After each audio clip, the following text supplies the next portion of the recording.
تهدي في الطيارات وانت قالوا لي انك تخاف برشا من الطياره. لا ما بديش الضحك. تخاف برشا من الطياره صحيح ولا لا؟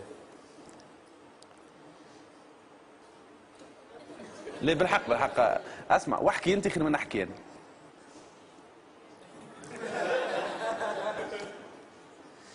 انا اكثر حاجه تخوفني في الحياه طياره.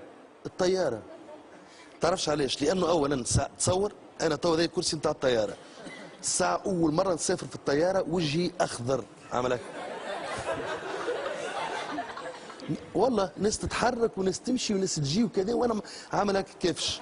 تصور علاش خاف بالطياره؟ تصور قسما بالله جات الاوتيس تصور اش قالت؟ عملت اللي درشني وفازات ودرشني بعد قالت مرحبا بكم على متن الخطوط الجويه، بعد قليل ستقلع الطائره، لا قدر الله اذا سقطت الطائره اربطوا احزمتكم وصدي.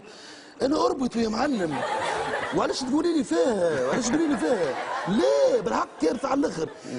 اما وقت مروحين جينا على الاردنيه، الطياره الاردنيه، الطياره عندها ساعه في الهواء، البيلوت الاردني بعد ساعه وانا عمل هكا طلع اش قال؟ عمل هكا بسم الله الرحمن الرحيم ولا حول ولا والله ولا مزيان عمل ولا حول ولا قوة الا الله اكبر وانا ننقز مش نلوج على الشباك. بعد ما كمل سكت قال كان هذا دعاء السفر.